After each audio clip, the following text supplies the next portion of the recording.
Oh yeah! The Elimination Chamber is WWE's final stop before WrestleMania, and it has become one of the relatively reliable gimmick matches for the company.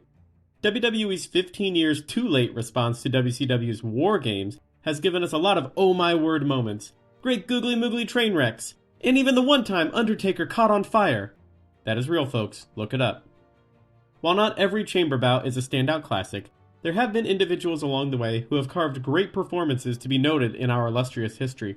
And that is where we come in.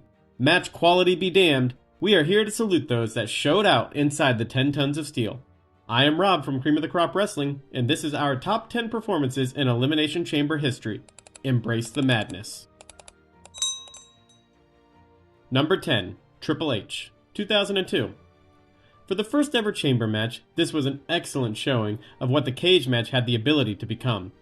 Everything lined up that evening at Survivor Series, between the debut of Big Papa Pump, a Madison Square Garden crowd, and Shawn Michaels wearing the most infamous pants in title victory history.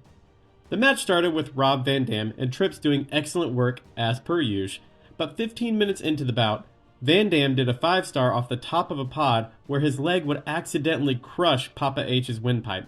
While gasping for air, the King of Kings would go on for another 20 gosh darn minutes, and then while losing his title in the end to Shawn Michaels, we salute the cerebral assassin for showing us that breathing is not necessary for a great performance. Number 9, CM Punk, 2012.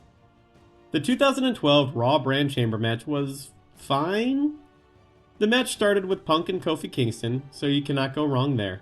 But only two competitors were really the only ones that had potential to win the match between CM Punk and Chris Jericho.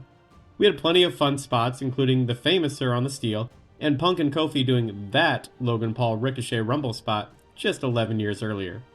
Jericho entered last, showing his dominance with eliminations on Dolph and Kofi, but while the chamber door opened to let Kingston out, Punk hit a kick to the head of Jericho, sending him to the floor and unable to finish the match. Punk would go bell to bell, finishing The Miz to retain his title.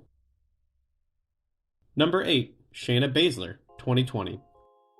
I watched this match for you, the ones who embrace the madness. I did this for you. The women's chamber match was to decide who would go on to face Becky Lynch. Baszler made her main roster debut a month prior in the Royal Rumble, where she dominated until being runner-up to Charlotte, because we all end up second place when it comes to the Queen. Shayna came in fourth and quickly dispatched Sarah Logan, Ruby Riott, and Natalya by submissions. So quickly, in fact, that she legit just stood around for 2 minutes before Liv came in and met the same fate. We got almost 3 full minutes of Shayna doing nothing in front of the tired crowd before Asuka came in to last maybe 1 minute. Shayna's performance was dominant, and we do praise it, but this match... Number 7, The Undertaker, 2008. The SmackDown Chamber match of 2008 might be the beefiest of all the chamber matches. With competitors like The Undertaker, Batista, The Great Khali, and Big Daddy V, the square footage of human being in the ring was enormous. Me and Mark started off the match with longtime rival Batista, with both men going the distance.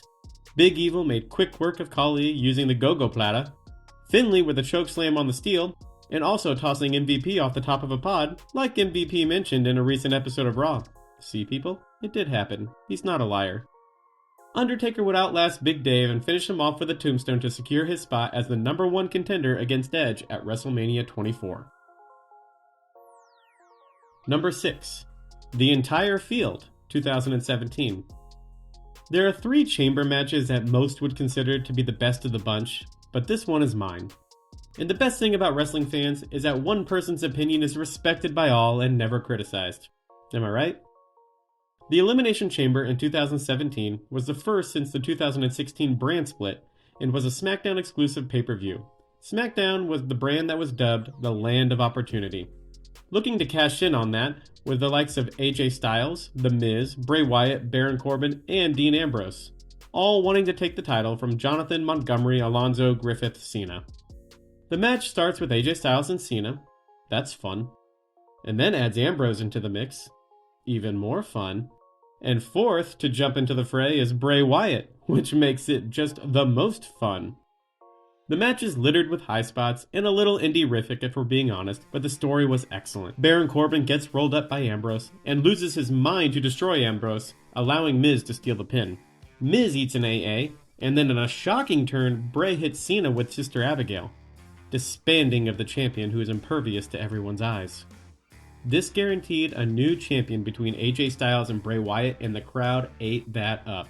The Eater of Worlds would eventually get the win, and the "You deserve it" chants rained down upon him. Number 5. Edge and Rey Mysterio, 2011. Rob, you picked multiple people twice in a row. How dare you? It's my list and my rules, minions.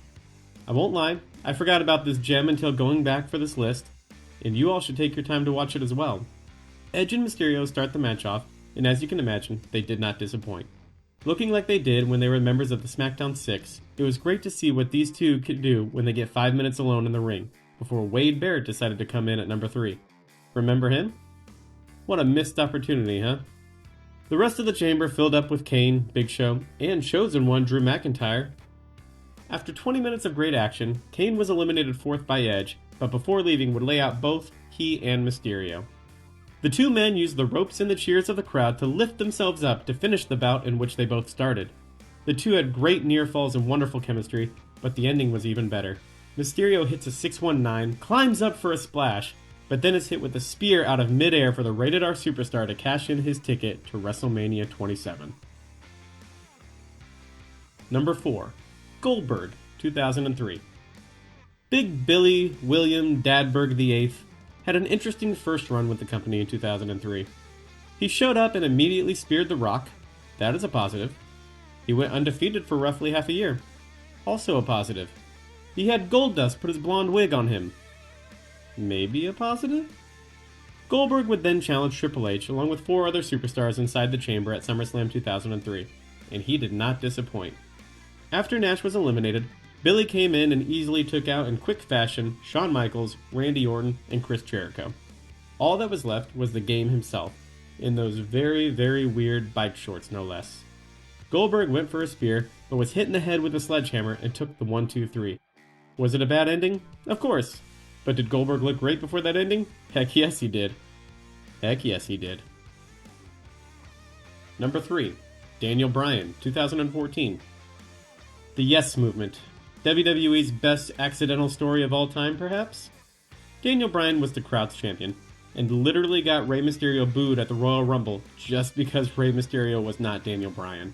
This was Bryan's and the crowd's final hope for Daniel main eventing WrestleMania, if he could only win this chamber match and the title from Randy Orton, who was working for the Authority at that time.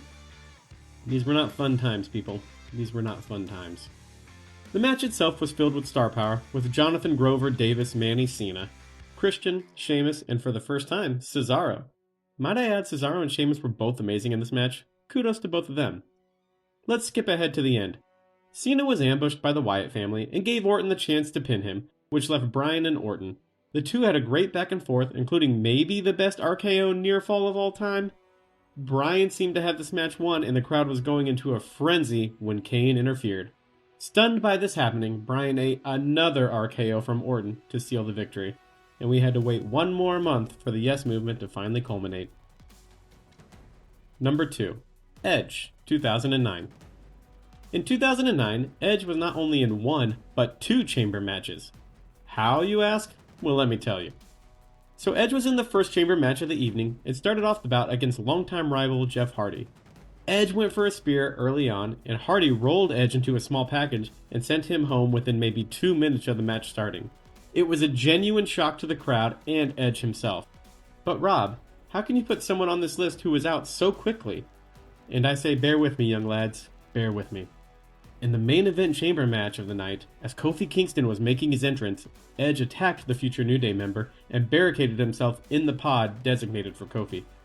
WWE let this stand for reasons. The final 2 would be Edge and Mysterio. Are you noticing a trend yet? Where Edge would win the World Heavyweight Championship just a few short hours after losing his WWE Championship earlier in the night. Oh, Edge, the forever opportunist. Number 1. Kofi Kingston, 2019. If the Yes Movement was the original, then Kofi Mania was the sequel. A chamber that did not even have Kingston slated for the match. Mustafa Ali was the original plan for all of this, but due to injury, Kofi got the call. Daniel Bryan was well into his run as the Planet's champion, having a hemp belt and being environmentally friendly, and he was facing off against AJ Styles, Samoa Joe, Randy Orton, Jeff Hardy, and Kofi Kingston for his WWE title. Going into the match, SmackDown held a gauntlet match to determine who would enter the chamber last, and while Kofi did not win, he put on a star-making performance which caught the attention of the crowd. During the chamber match, Kofi eliminated Orton, and when it was down to him and Bryan, the crowd was desperate to see a title change. We had near fall after near fall from each competitor. Bryan locked in the label lock, and Kofi fought out of it. Finally, Bryan hit a running knee, and the luck had run out, and the deflation of the crowd was strong. Kingston may have lost the match, but the crowd chanted, "Thank you, Kofi," as if it were a retirement match. Little did we all know that Kofi Mania was just beginning.